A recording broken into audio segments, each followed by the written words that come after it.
আসসালামু আলাইকুম viewers, welcome to Shairaz kitchen and blog. আশা করছি আপনারা সবাই অনেক বেশি ভালো আছেন।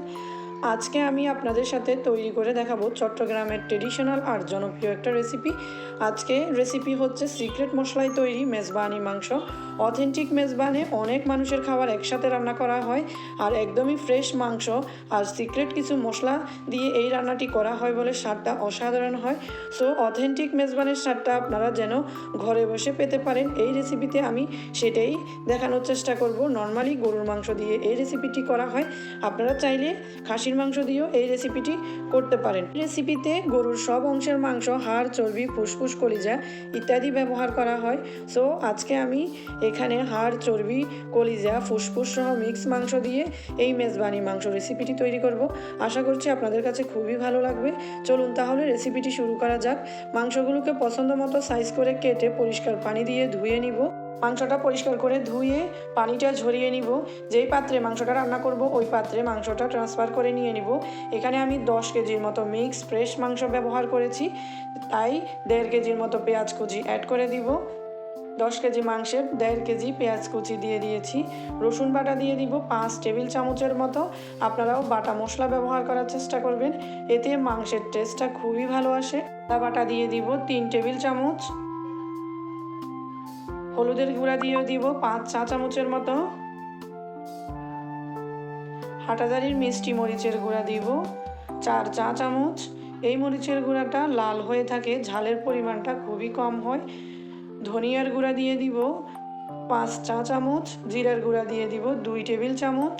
গুঁড়া দিয়ে দিব 3 চা চামচের মতো। আর শাহি গরম মশলার গুঁড়া দিয়ে দিব 2 টেবিল চামচ।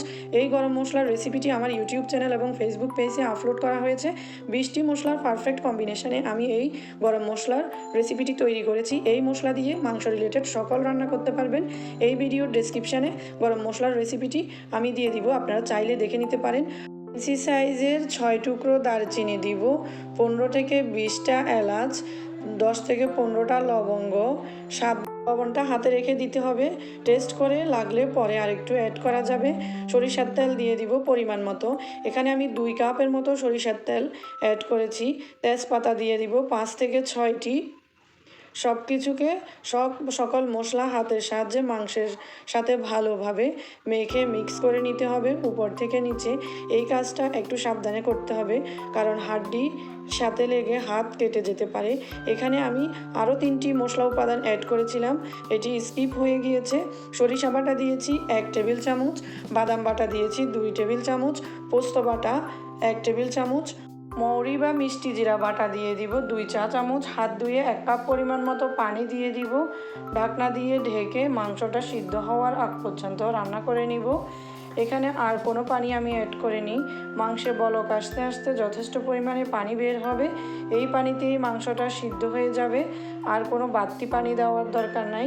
জাস্ট 2 মিনিট পর পর ঢাকনাটা খুলে মাংসটাকে উপরে নিচে ভালোভাবে নেড়ে দিতে হবে, না হয় নিচে পোড়া লেগে যাবে। নিচে পোড়া লেগে গেলে মাংসের টেস্টটা খারাপ হয়ে যাবে, তাই এই কাজটা সাবধানে করতে হবে। 2 মিনিট পর পর বারবার ঢাকনা খুলে নেড়ে চেড়ে দিতে হবে। 80% মতো সিদ্ধ হয়ে আসছে।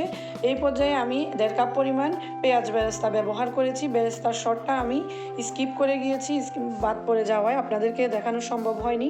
আপনারা 80% বা 90% পর্যন্ত মাংস সিদ্ধ হয়ে আসলে পেঁয়াজ বেরেস্তা অ্যাড করবেন। পেঁয়াজ বেরেস্তা দিলে মাংসের টেস্টটা খুবই ভালো আসে।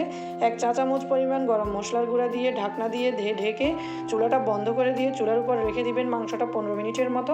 15 মিনিট পর ফিরে আসলাম। দেখুন মাংসের লুকটা। আমার আজকের রেসিপিটি কেমন হয়েছে কমেন্ট করে অবশ্যই জানাবেন।